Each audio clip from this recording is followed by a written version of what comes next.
Okay, YouTubers, this is the Angryprepper. So today's episode, we're going to talk about the Nashville event that happened on Christmas morning. Now, the title says as such, but we all know what it was. It was a bombing.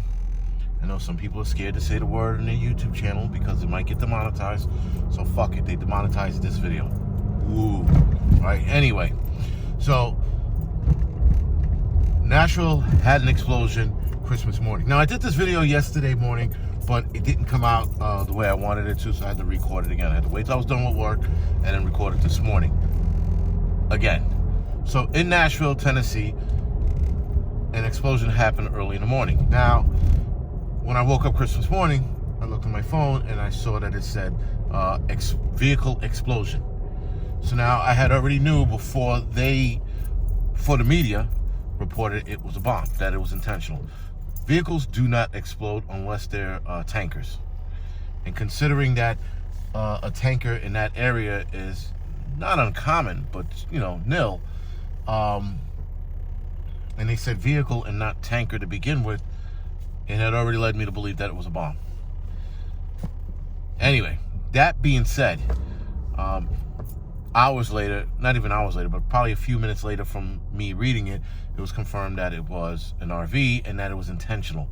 So, as far as intentional bombings go, this was definitely a message. Now, I do not want to start speculating. I don't want to hear conspiracy theories, and not the one I'm already starting to hear, that there was a Dominion voting ballot placed there, and that's why they try to blow it up. Bullshit. If experts would have done it, they would have done it right. So now you know it was an amateur job. Just based on what they used and how they used and where they parked it, it was an amateur job. It was a message. They didn't want to kill anybody, though body parts were found. So I'm assuming that the body was inside the vehicle at the time of the explosion. And it was probably, the person was probably already dead. But that's me assuming, based on the body parts they found, based on the fact that there were cops clearing the area. So they were running up and down that street. That's not to say they didn't miss anyone. They could have very well missed a person, and that's what happened, right? The person could have been inside the vehicle. It could have been many different reasons. But as far as theorizing on why, we won't know. Now, obviously, yes, we're not to trust the media and we're not to trust the FBI and the ATF. But nonetheless, guys, unfortunately, we have to sort of believe what they say, because we don't have anything else to go off of. And you can't start saying this was Antifa. You can't start saying this was Proud Boys. You can't say any of that shit. The only thing we know is that this was a message, and this is done on purpose on Christmas Day, Christmas morning, rather. So there's definitely something behind it. We just don't know what. So as of right now, they have a person of interest in custody, or in questioning, sorry. He's not in custody yet until he's under arrest. So he or she is, you know, being detained, if you will, and they're being questioned. So that's, I guess, a good lead. But they are taking their time with this one because they don't want it to be another Richard Jewell incident. So for those of you that don't know who Richard Jewell is, if you're my age, a little younger, but a lot older, you'll know who Richard Jewell is, or was, rather. So he was the guy who was blamed for the Olympic bombing in Atlanta, Georgia, back in '96. And initially he was praised as a hero, but because of his weirdness, that sort of did him in, if you will. The guy was a bit of a kook, but nonetheless, he wasn't the bomber.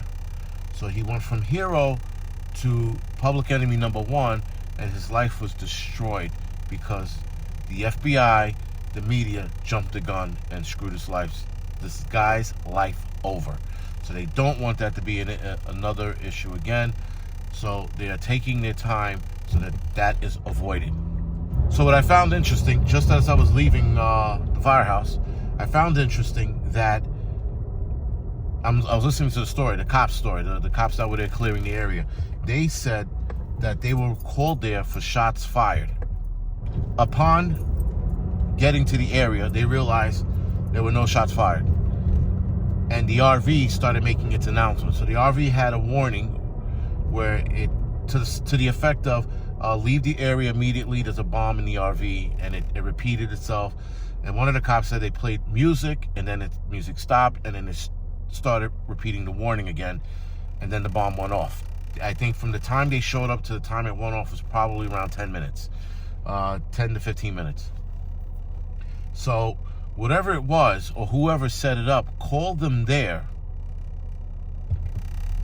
under the pretenses that there were shots being fired, and then gave them a warning via RV to let them know that there's a bomb on here.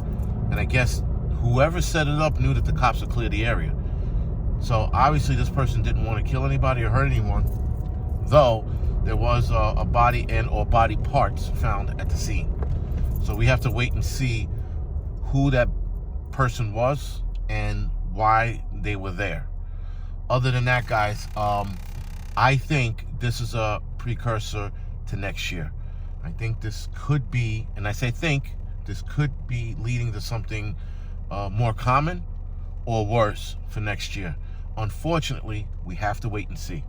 I can only guess so much, but I'm not going to guess myself into conspiracy theories, right? Even though some of them might be plausible, we can't go down that road. I told you it's an endless fucking hole of theories once you get that started.